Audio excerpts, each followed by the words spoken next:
and Indian rupees than the pound.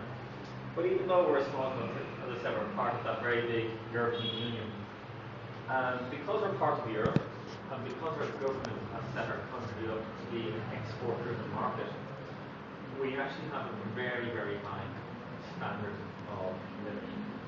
In fact, Ireland has such a high standard of living, and it's such a nice place to be, that in 2005, Ireland was actually voted the best country in the world to live in. So number one in the world to live in 2005 was Ireland. And the reason that we were number one in the world was because we have a very good education system. We have a very good healthcare system. At the time, there was a very high employment in Ireland. It was almost full employment in Ireland.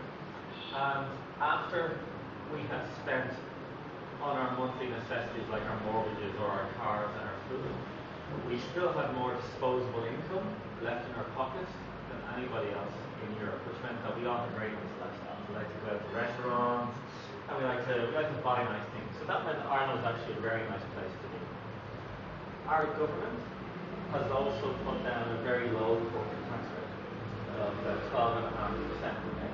So if you put down a low corporate tax rate and you have a very good education system, what you get is an excellent environment for very big, very powerful multinational companies to come in and set up for two reasons. One, they don't have to pay so much tax, so they're happy. But they're also happy because people in Ireland who study in Ireland are very highly skilled, which means that they can come in and they perform high-end, high-value jobs for these companies. I think it was like last year, Ireland's students who graduate from Ireland. Okay, so this isn't Irish people, it's students who graduate from Ireland. And I use those words specifically.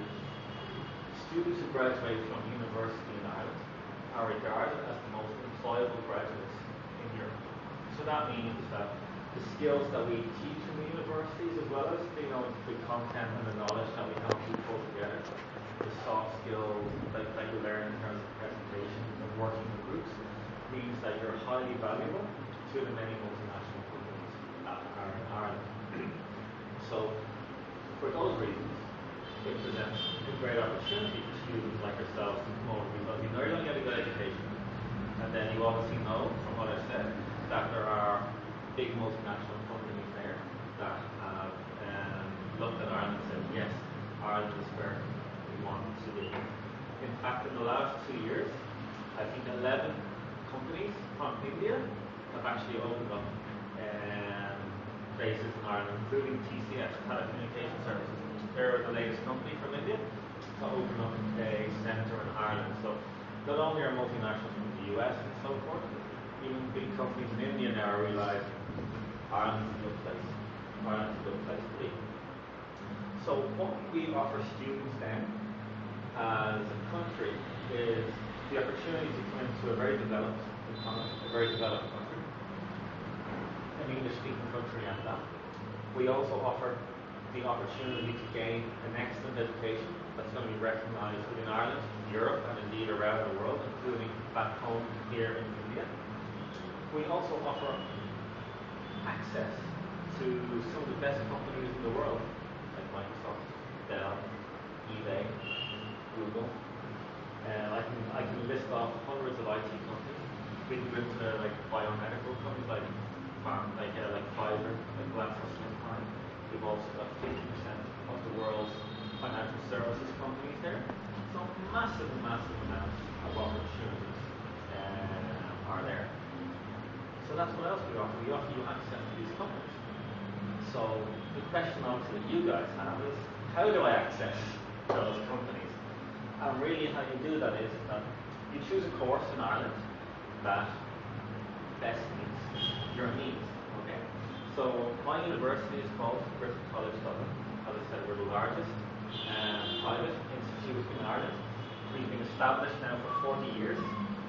So next year is a big celebration. So if you're on campus, you can join the party.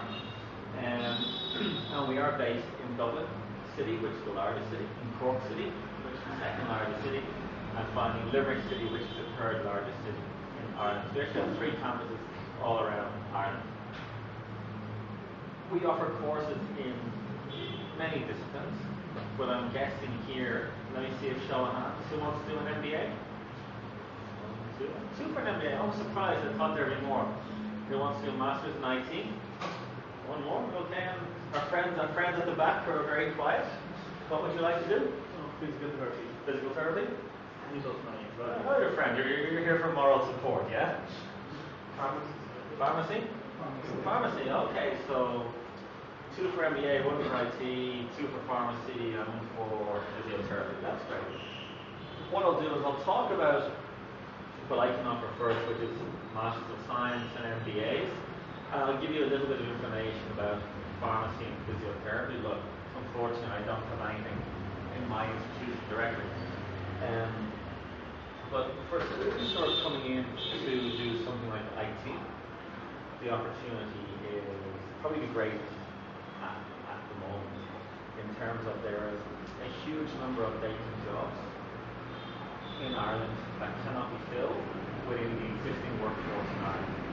So in order to actually ensure that the economy keeps moving forward, and in particular that section of the economy keeps moving forward, the government are trying to attract highly skilled technical people into Ireland, into studies, and then post-graduation, they're offering very good pathways to give you an opportunity to find a job, and if you find a relevant job, there are opportunities there to gain international work experience there as well. I'll talk a little bit more about those structures later on.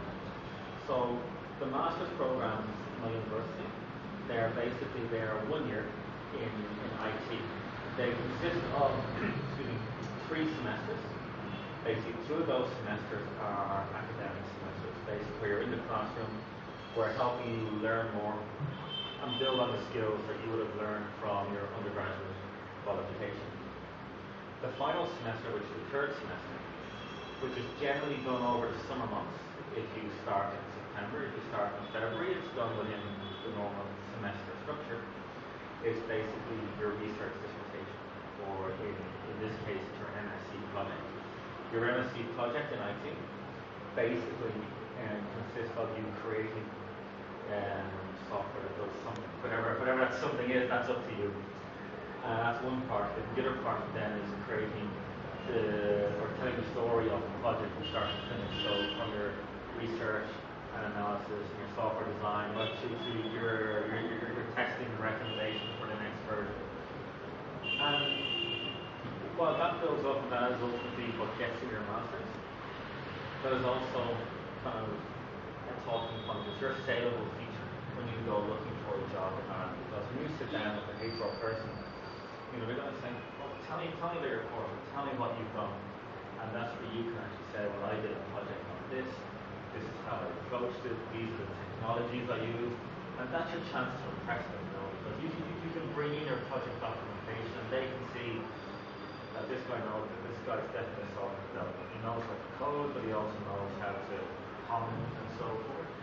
Or depending, you might do something in networking.